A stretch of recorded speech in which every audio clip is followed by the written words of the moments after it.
Good morning, welcome back to my channel. আমি তিন্নি তোমাদের সঙ্গে আর একটা নতুন ব্লগ শেয়ার করতে চলে এসেছি। আশা করি তোমরা যে যেখান থেকে আমার এই ব্লগটা দেখছো তোমরা সবাই খুব ভালো আছো আর খুব সুস্থ আছো। আজ সকাল 9টা থেকে ব্লগটা শুরু করলাম আর বাজার দিয়ে ব্লগটা শুরু করলাম।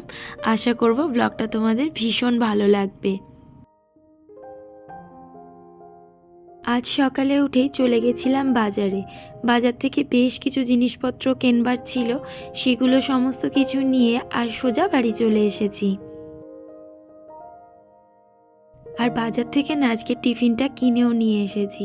আর আমাদের এখানে এই কচুরি তরকারিটা ভীষণ সুন্দর খেতে করে, তো সেই জন্য বাজারে আমি যেদিনকে করে যাই না সেদিনকে করেই এই কচুরি তরকারিটা কিন্তু নিয়ে আসি। আর আমি নিজে দেখে শুনে বাজার করতে কিন্তু খুবই ভালোবাসি। কোনটা কি লাগবে না লাগবে নিজে দেখে করাটাই বেশি ভালো।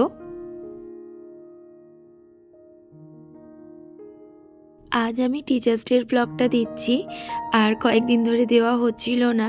আর ব্লগগুলো না পুরো রেডি করাই ছিল, মানে রেডি বলতে ভিডিওগুলো করা ছিল, শুধু এডিট করে উঠতে পারিনি। কয়েকদিন ধরে সমস্যা হচ্ছে, সেটা যারা আমার রেগুলার ব্লগ দেখো তারা তো জানোই। সকালের দিকে কিন্তু ওয়েদারটা বেশ ভালোই ছিল, কিন্তু দেখো বেলা বাড়ার সাথে সাথেই বৃষ্টি নেমেছে।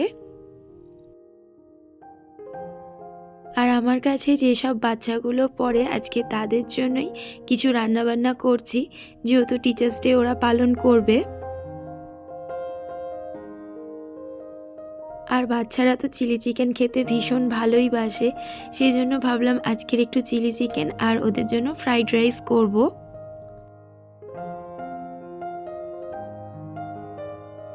আর আজ অনুষ্ঠানটা কিন্তু সন্ধেবেলা, কিন্তু আজ যা বৃষ্টি হচ্ছে দেখে ভয়ই লাগছে যে কিভাবে বাচ্চাগুলো সব আসবে। আর আমার কাছে যে কজন পড়ে তারা কিন্তু আমাকে ভীষণ ভালোবাসে। বড় মানুষের চেয়েও কিন্তু বাচ্চারা অনেক বেশি মানুষকে আপন করে নিতে পারে। আর সত্যি বলতে ওদেরকে আমিও খুব ভালোবাসি। ওদেরকে হয়তো পড়া না পারলে বকাবকি করি, কিন্তু আবার বকাবকি করার পর না মনটা খারাপও লাগে যে কেন বাচ্চা মানুষগুলোকে আবার বকাবকি করতে গেলাম। তবে আবার একটু না বকলেও নয়, একটু আধটু মাঝে মাঝে বকতেই হয় ওদের ভালোর জন্য। আর আজ আমি টিচার্স ডের এই সমস্তগুলো রান্নাগুলো করছি, আর আমার ছোটোবেলাকার কথা ভীষণ মনে পড়ে যাচ্ছে। আমরাও কিন্তু এইভাবেই সেলিব্রেশন করতাম যেখানে যেখানে পড়তে যেতাম। ছোটোবেলার দিনগুলো সত্যিই খুব মিস করি, যে কিভাবে ছোটোবেলার সময়গুলো কেটে গেছে। বেশ সুন্দর মুহূর্ত ছোটোবেলার মুহূর্তগুলো। ছোট থাকাটাই ভালো, এই বড় হয়ে যাওয়া মানে নানান রকম দায়িত্ব, কর্তব্য, চিন্তা সব কিছুই মাথার মধ্যে ঘুরপাক খায়। আর যতদিন বাবা মায়ের ছত্রছায়ায় থাকা যায় ততটাই ভালো। তবে এখনও বাবা মায়ের ছত্রছায়াতেই আছি, তবুও ছোটোবেলার যে ছত্রছায়ায় থাকা সেটা তো আর এখন হয়ে ওঠে না।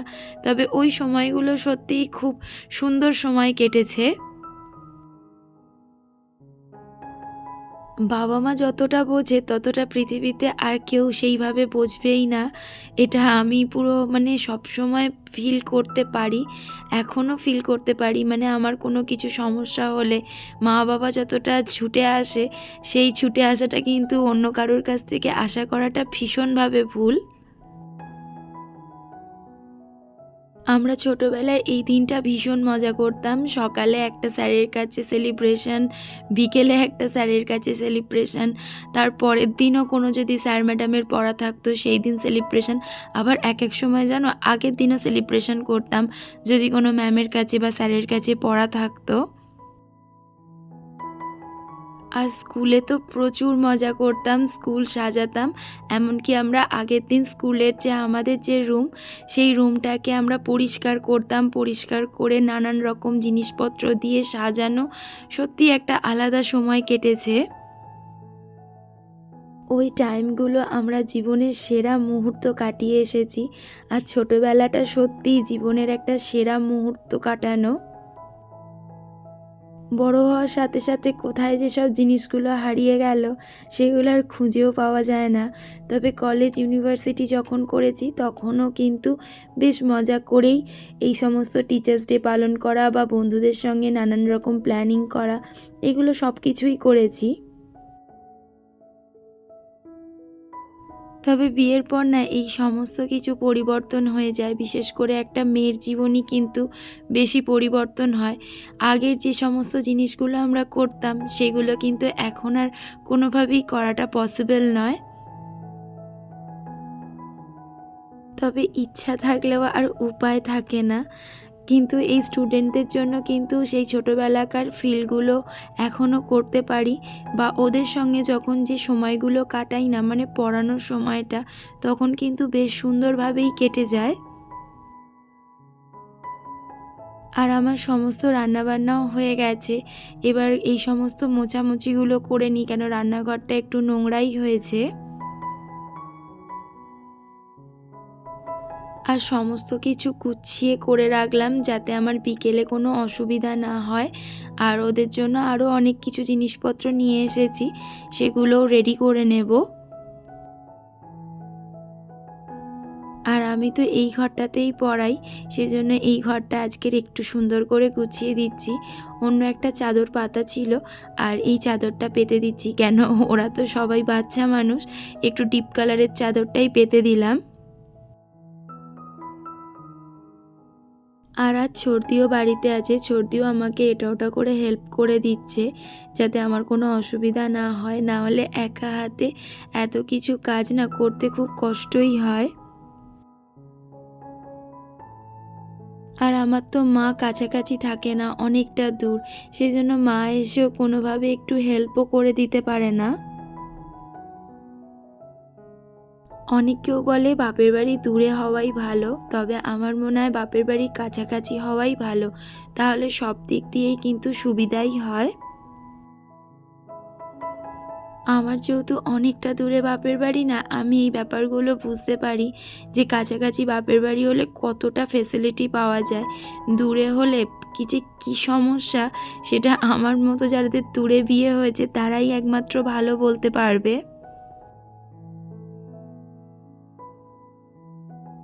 দুপুরে খাওয়া দাওয়া করে নিয়েছি, করে নিয়ে ভাবলাম যে এখন আমি এই সমস্ত কিছু গুছিয়ে নিই। বাচ্চাগুলোকে কিন্তু বসিয়ে খাওয়াবো না, সবটাই হচ্ছে বাড়িতে পাঠিয়ে দেবো, কেন বাচ্চা মানুষ, ওরা এখানে বসে গুছিয়ে হয়তো খেতে পারবে না। বাড়িতে গেলে ধীরে সুস্থে ভালোভাবে খাওয়া দাওয়াটা করতে পারবে।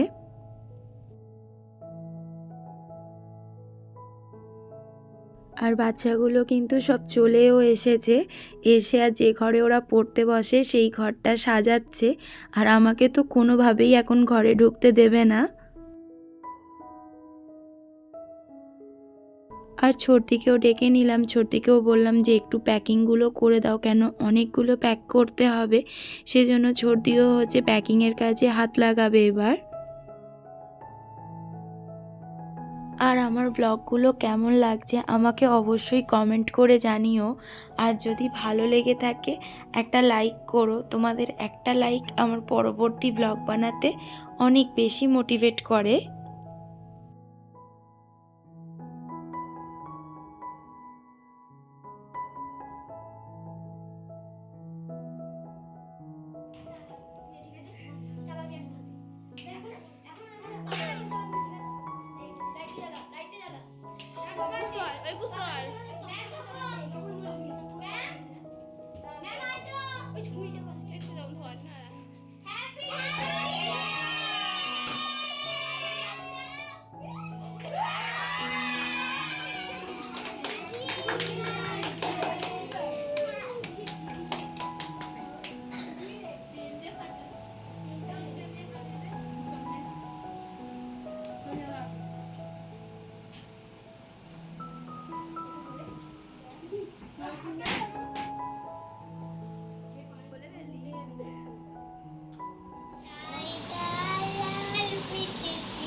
আর সবাই সন্ধ্যের মধ্যে বাড়ি চলে গেছে, আর দিনটা ভীষণভাবে ভালো কাটলো।